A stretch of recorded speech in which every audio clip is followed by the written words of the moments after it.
नाज़रीन, drama serial सज़ावार में आसिम सलमा को कहता है मदीहा जैसा कह रही है हमें उसकी बात मान लेनी चाहिए। वो बगावत पर उतर आई है, उसकी बात मानने के अलावा हमारे पास कोई चारा भी तो नहीं है। सलमा कहती है आसिम आपको क्या हो गया है? मदीहा ना समझ है। अगर बच्चे कुएं में छलांग मारने का कहें तो क्या माँ बाप को उनकी बात मान लेनी चाहिए? आसिम कहता है हरगिज़ नहीं। मेरे ख्याल में मदीहा अब बच्ची नहीं रही। हमने उसे समझाया, उसकी अकल में कुछ नहीं आ रहा। अगर मदीहा ने कोर्ट मैरिज कर ली तो क्या होगा? क्या इज्जत बच जाएगी? हम मदीहा की शादी उसी लड़के से कर देते हैं, इस तरह इज्जत तो बच जाएगी। सलमा बेगम, माँ बाप के बस में हर चीज़ नहीं होती। अगर हर चीज़ होती तो किसी की औलाद तकलीफ़ में न होती। ज़माना उस्ताद है, ज़माने की ठोकर सब समझा देती है। मैं ये फ़ैसला खुशी से नहीं कर रहा। मेरा दिल जानता है कि ये फ़ैसला मैं मजबूर होकर कर रहा हूँ। रज़ा कहता है मगर डैड, मैंने उस लड़के के बारे में पता किया है। उसकी रेपुटेशन अच्छी नहीं है, बेरोज़गार है, कोई कामकाज भी नहीं करता। उसके और भी लड़कियों के साथ अफेयर हैं। मदीहा अली को कहती है मेरे घर वाले मान गए हैं हमारी शादी के लिए, तुम शादी की तैयारी करो। अली अपनी माँ को बताता है अम्मी खुशखबरी है, मदीहा के घर वाले हमारी शादी के लिए मान गए हैं। अली की माँ कहती है मगर मेरी बेइज्जती तो हो गई ना अली। अली कहता है आप क्यों फिक्र करती हैं, जब मदीहा यहाँ आ जाएगी आप बदले ले लीजिएगा। फ़िलहाल आप मेरी शादी की तैयारी करें। अली की माँ कहती है अली तूने मुझे कहाँ फंसा दिया, ये शादी ज़्यादा दिन चलने वाली नहीं। मुझे तो मदीहा के लक्षण अच्छे नहीं लगते। तौबा है, जो लड़की इतनी खुदसर है अपनी माँ के सामने अकड़ के खड़ी हो गई, वो मुझे और तुम्हें कहाँ इज्जत देगी। अभी भी वक्त है, समझ जाओ। मदीहा सुंबल के पास आती है। तुम्हें तो बहुत अफसोस हो रहा होगा कि मेरी शादी मेरी पसंद के लड़के से हो रही है। सुंबल कहती है हाँ, अफसोस तो हो रहा है, मगर अफसोस से ज़्यादा खुशी भी हो रही है कि अल्लाह अल्लाह करके तुम इस घर से चली जाओगी, फिर अकेली मालकिन होंगी मैं इस घर की। वैसे तुम शादी के बाद मालकिन होने का दावा तो नहीं करोगी ना? मदीहा गुस्से से जाने लगती है। सुंबल को कहती है तुम ये क्यों भूल जाती हो कि इस घर में तुम्हें मैं लाई थी। सुंबल कहती है हो गया ना, अब बार बार एहसान जताकर तुम्हें कुछ नहीं मिलेगा। जाओ शाबाश, अपनी शादी की तैयारी करो। सुंबल बहुत खुश हो रही थी। मदीहा, तुम्हारे खुश होने का टाइम नहीं बल्कि रोने का टाइम आया है। प्यार मोहब्बत से पेट नहीं भरता, पैसा सब कुछ है। तुम्हारा शोहर तो कंगला है। कंगले दामादों की ससुराल में कभी इज्जत नहीं होती। बस अल्लाह ही तुम्हारे हाल पर रहम करेगा। दूसरी तरफ आशिर अपने माँ बाप को बताता है अम्मी मैं दामिया से शादी करना चाहता हूँ। रेहाना बहुत खुश होती है। आशिर ये तो बहुत अच्छी बात है। आशिर कहता है मगर अम्मी शादी जल्दी होगी। हारून कहता है हमें जल्दी शादी करने पर भी कोई एतराज़ नहीं है। रेहाना मुस्कान को बताती है तुम्हारे लिए खुशखबरी है, आशिर दामिया से शादी कर रहा है। मुस्कान बहुत खुश होती है। मुस्कान अपनी दादी सास को कहती है भाई को लड़की पसंद आ गई है, अम्मी अब्बू भाई की शादी 1 महीने के अंदर अंदर करना चाहते हैं। मुस्कान की सास कहती है ये तुम्हारे ख़ानदान में इमरजेंसी में शादी करने का रवाज है क्या? पहले तुम्हारी शादी ज़ावियार से हो गई, मुझे तो पता ही नहीं चला कि तुम तलाक याफ्ता हो। अब तुम्हारे भाई की शादी भी जल्दी में हो रही है ताकि उसके बारे में भी किसी को पता न चले कि वो किसी लड़की के साथ पकड़ा गया था। मुस्कान कहती आंटी भाई ऐसे नहीं हैं, उन पर इल्ज़ाम लगाया गया था। दादी कहती है लैला क्यों ऐसी बातें कर रही हो, छोड़ दो इन बातों को, इन बातों से कुछ नहीं मिलेगा। ज़ावियार मुस्कान को लेकर अपने कमरे में चला जाता है। अम्मी के रवैये की मैं तुमसे माफ़ी मांगता हूँ।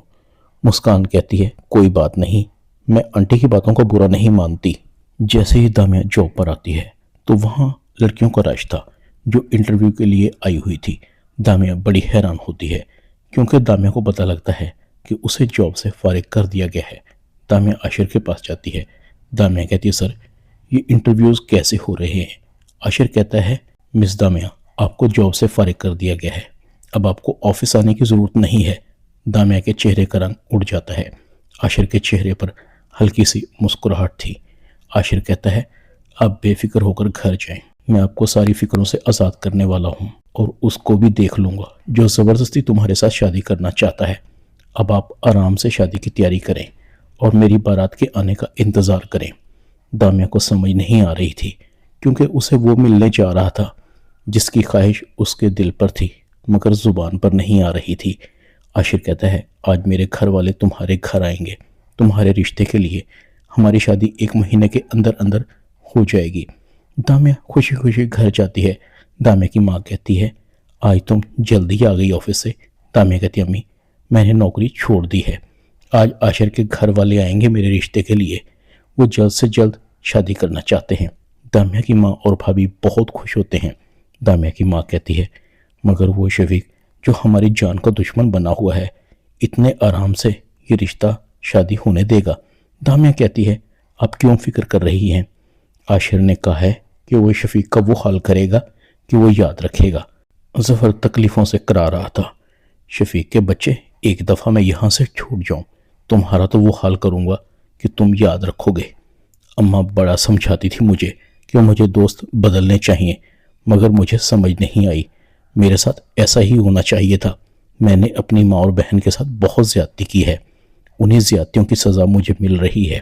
دوسری طرف مدیحہ کی اور علی کی شادی ہو جاتی ہے۔ علی کی ماں مدیحہ کو کہتی ہے او بی بی یہ تمہارے باپ کا محل نہیں ہے، یہاں کام کرنا پڑے گا، تمہارا شوہر تو کوئی کام کرتا نہیں، اپنے دل سے یہ خیال نکال دو کہ میں تمہیں بستر پر بیٹھے بٹھائے پکا کر کھلاؤں گی، یہ اے سی بند کرو، لائٹیں بند کرو، ان کا بل آتا ہے۔ مدیحہ کہتی ہے اب میں یہ کام کروں گی، مجھ سے یہ کام نہیں ہوتے۔ علی کی ماں کہتی ہے تمہاری مرضی، میں تمہاری ملازمہ نہیں ہوں۔ مدیحہ کو بھوک لگتی ہے۔ مدیحہ علی کو کہتی ہے کچھ کرو علی، میں بھوک سے مر رہی ہوں، میری جان نکل رہی ہے۔ علی کہتا ہے یار میرے پاس اتنے پیسے بھی نہیں کہ میں بازار سے کچھ لے آؤں تمہارے کھانے کے لیے، تم خود ہی کچھ کرو نا۔ مدیحہ علی کو پرس سے کچھ پیسے نکال کر دیتی ہے، یہ لو پیسے، اب تمہارے پاس اتنے بھی پیسے نہیں کہ تھوڑا بہت بازار سے کھانے کے لیے ہی کچھ لے آؤ۔ علی کہتا ہے تمہیں تو پتہ ہے کہ میں بے روزگار ہوں، تم اپنے ابو کو کہو کہ ہمارے کھانے پینے کے لیے کچھ معقول رقم ہمیں دے دیا کریں، آخر تم اپنے گھر کی اکلوتی بیٹی ہو اور میں اکلوتا داماد ہوں۔ مدیحہ کہتی ہے ایسا نہیں ہو سکتا۔ علی کہتا ہے ٹھیک ہے پھر خود ہی دیکھ لو، تمہارے خرچے کہاں سے پورے ہوں گے، تھوڑا بہت کچن کا کام بھی سیکھ لو۔ مدیحہ کو سمجھ آ رہی تھی میں نے کیا بیوقوفی کر لی، کس کنگال سے شادی کی، اب کس منہ سے امی ابو سے پیسے مانگوں گی۔ مدیحہ کہتی ہے علی تم ایک کام کرو گے؟ علی کہتا ہے بتاؤ۔ مدیحہ کہتی ہے مجھے طلاق دے دو، میرا تمہارے ساتھ اس گھر میں گزارا نہیں ہو سکتا۔ علی کہتا ہے تمہارا دماغ خراب ہو گیا ہے، کل تو ہماری شادی ہوئی تھی، میں اتنا بھی بیوقوف نہیں ہوں، ہاتھ آئی چڑیا کو اتنی آسانی سے چھوڑ دوں گا، طلاق کے خواب اپنے دل سے نکال دو۔ مدیحہ سر پکڑ کر بیٹھ جاتی ہے۔ علی کو کہتی ہے تم کسی کام کے ہو صحیح؟ علی کہتا ہے یہ تمہیں پہلے سوچنا چاہیے تھا، اس وقت تو تم مجھ سے شادی کے لیے مرے جا رہی تھی۔ مدیحہ کہتی ہے وہ میری غلطی تھی۔ علی کہتا ہے تو اب بھگتو غلطی۔ ڈرامہ سزاوار میں اتنا ہی۔ چینل کو سبسکرائب کر دیں، ویڈیو کو لائک کر دیں اور بیل آئیکن کے بٹن کو دبا کر آل پر کلک کر دیں تاکہ آپ کو میری نئی آنے والی ویڈیو کو نوٹیفیکیشن فوراً مل سکے۔ اپنا خیال رکھیے گا۔ اللہ حافظ۔